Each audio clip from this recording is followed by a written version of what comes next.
Halo teman-teman, selamat datang kembali di kanal Boruto 2 Blue Vortex Fan Theory. Dalam video ini admin akan membuat sebuah alur cerita dari Boruto yang bersumberkan dari beberapa teori dan spekulasi, kemudian admin rangkum menjadi alur cerita, agar kalian lebih menikmati videonya. Jadi, kalau begitu langsung saja kita ke videonya, tapi sebelum itu tonton dahulu video kita sebelumnya yang ini, dan jangan lupa juga untuk like, subscribe, dan share, serta bantu kami menuju 5.000 subscriber. Jika sudah, ayo kita lanjutkan alur cerita teori Boruto 2 Blue Vortex ini.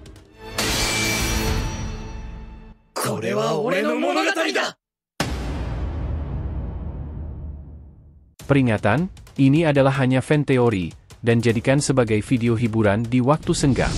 Boruto episode 296 bagian ke-73, Obat Penahan Karma. Ketika Boruto masih merasa tertekan oleh keberadaan Momoshiki dalam dirinya, suasana batinnya terasa semakin tegang. Dialog internal antara mereka semakin intens. Momoshiki, dengan nada yang penuh tekanan, mengeluarkan ancamannya, "Bocah, jika terus saja menahan diri, kau akan mati untuk kedua kalinya. Ataukah kau memang berniat menyerahkan diri dan membiarkan adikmu jatuh ke tangan makhluk aneh itu?" Kata-katanya menusuk-nusuk, mencoba memancing ketakutan dalam diri Boruto. Dalam ketegangan tersebut, Boruto merespon dengan nada yang penuh kegeraman, "Hei, cukuplah dengan omong kosongmu. Semua ini terjadi karena karma yang ada di dalam tubuhku dan membuat semuanya menjadi semakin rumit." Namun, Momoshiki tak gentar dan merespons dengan senyuman licik, "Karma memberimu kekuatan, Boruto. Dengan kekuatan itu, kau bisa dengan mudahnya menghancurkan bahkan membunuh Otsutsuki palsu itu." Sorot mata Boruto memancarkan kekesalan. "Diam, Momoshiki. Aku tidak akan membiarkanmu mengendalikan tubuhku." Kedua karakter ini saling berhadapan dalam pertarungan batin, antara ketakutan akan kehilangan kendali dan keinginan untuk mempertahankan diri dari pengaruh jahat dari Momoshiki. Di sisi lain, Boruto menyadari bahwa menahan diri untuk tidak mengalahkan Kawaki juga dapat berdampak buruk bagi dirinya sendiri. Dalam keheningan pikirannya, Boruto merenung lebih dalam, apakah menggunakan kekuatan karma ini satu-satunya jalan keluar?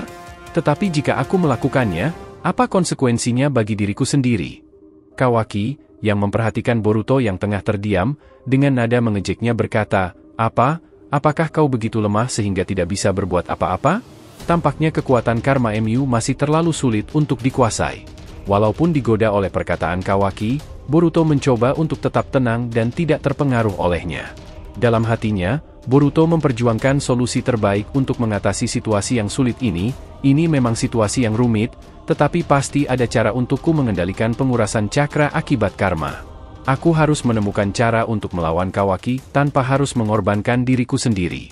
Dengan tekad yang bulat, Boruto memulai pencarian panjangnya untuk menemukan solusi yang dapat membantunya menghadapi Kawaki dengan lebih baik. Di sisi lain, di tengah pertarungan yang semakin memanas antara Jura dan Himawari, keduanya menunjukkan tekad yang kuat untuk tidak mengalah. Serangan demi serangan dilancarkan, dengan Jura menggunakan energi jubinnya sedangkan Himawari mengandalkan mini kuramanya untuk menyerang lawannya. Meskipun Himawari berusaha menyerang dengan jukennya, Jura berhasil menghindarinya dengan kecepatan yang cukup mengagumkan. Namun, keadaan berbalik ketika Jura mengeluarkan teknik elemen kayunya yang berhasil menjerat Himawari dalam belenggu serat-serat kayu tersebut. Namun, Himawari dengan cepatnya meledakkan cakra kurama yang menyelimuti tubuhnya, membebaskannya dari cengkeraman teknik elemen kayu Jura. Musuh semacam ini tidak seharusnya dibiarkan berkeliaran terlalu lama, dampaknya bisa sangat buruk bagi desa Konoha, ucap Himawari dengan serius. Kurama setuju dengan pendapatnya, namun menyatakan bahwa membawa Jura keluar dari Konoha akan menjadi tantangan tersendiri. "Kita harus terus mencoba," kata Himawari. "Kurama, berikanlah kekuatanmu padaku, akan kupadukan dengan kekuatan mata Byakuganku." Admin meyakini bahwa kombinasi antara Kurama dan mata Byakugan milik klan Hyuga akan menjadi hal yang luar biasa. Selain itu, admin juga menantikan kemampuan spesial yang akan dimiliki oleh mata Mangekyo Sharingan milik Sarada. Sepertinya kekuatan dari mata yang berbentuk seperti matahari itu akan menjadi senjata yang berguna di era saat ini. Di sisi lain, pertarungan antara tim 10 dan Hidari masih terus berlanjut, menunjukkan bahwa peran mereka semakin penting dalam dinamika konflik yang sedang berlangsung. Meskipun pada awal era Boruto, tim 10 mungkin tidak memiliki peran yang sebesar tim 10 era Naruto, namun, di era 2 Blue Vortex ini, peran mereka tampaknya akan menjadi lebih signifikan. Dalam perjalanan mereka, mereka akan menjadi salah satu pilar pendukung bagi Boruto dalam menghadapi ancaman dari para Shinju, meskipun saat ini mereka semua masih menganggap Boruto sebagai pengkhianat desa.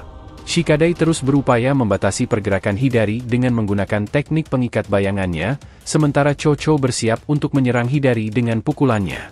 Namun, Hidari menunjukkan respons yang cepat dengan menggunakan kemampuan uniknya. Ternyata, mata Rinnegan-nya mampu menyerap jutsu milik Shikadai, memberinya keleluasaan untuk bergerak dan menghindari serangan Chocho. Kemudian, Hidari kembali menyerang balik Chocho dengan menggunakan Chidori. Untungnya, Inojin yang sigap segera menyelamatkan Chocho dengan menggunakan teknik Choju Giga Bunglonnya. Dengan cepat, ia berhasil menarik Chocho keluar dari jangkauan serangan Chidori yang mematikan dari Hidari. Kembali ke pertarungan, Boruto tampak mengeluarkan sesuatu dari saku bajunya yang terlihat seperti botol obat. Ternyata, obat tersebut diperolehnya dari Orochimaru, menandakan bahwa Boruto telah diam-diam berkolaborasi dengan Orochimaru. Meskipun terkena efek omnipoten Iida, Orochimaru telah menegaskan bahwa dia akan selalu mengikuti jejak Sasuke. Sasuke telah memilih untuk mendukung Boruto dalam misinya melindungi dunia shinobi dari ancaman Code dan Jubi setelah efek omnipoten. Orochimaru telah menciptakan obat serupa dengan yang dibuat oleh Amado, yang berfungsi untuk menekan efek karma Boruto sehingga penggunaan cakra tidak terlalu terkuras. Orochimaru memberikan instruksi kepada Boruto untuk menggunakan obat tersebut dengan bijak karena efeknya hanya bertahan sesaat. Orochimaru berkata, "Boruto, gunakanlah ini akan sangat membantumu dalam menggunakan karma. Terbuat dari sisa-sisa sel Hashirama, sehingga ini akan sangat aman untuk dikonsumsi. Namun, efeknya hanya bekerja sebentar saja, pakailah dengan bijak dan jangan gegabah."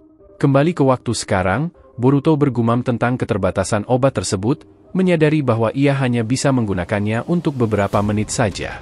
Tanpa ragu, Boruto segera menggunakan obat tersebut untuk menekan penggunaan cakra saat karmanya aktif, mempersiapkan dirinya untuk melanjutkan pertarungan dengan Kawaki tanpa terlalu banyak menguras energinya.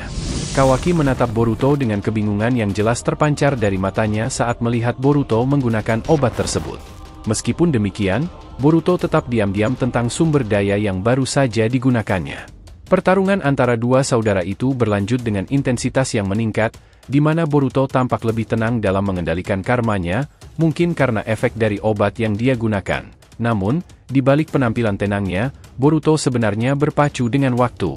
Dia tahu bahwa efek obatnya tidak akan bertahan lama, dan jika dia tidak bisa mengalahkan Kawaki sebelum itu habis, itu akan berpotensi berbahaya bagi dirinya. Dalam keadaan ini, Boruto memutuskan untuk mengakhiri pertarungan ini secepat mungkin. "Sudah saatnya aku menyelesaikan ini," ucapnya dengan tekad yang bulat. Dengan langkah mantap, Boruto menarik pedang Kusanaginya, dan mengalirinya dengan kilatan petir ungu yang menyala-nyala. Apakah Boruto benar-benar berniat untuk mengakhiri pertarungan dengan satu serangan?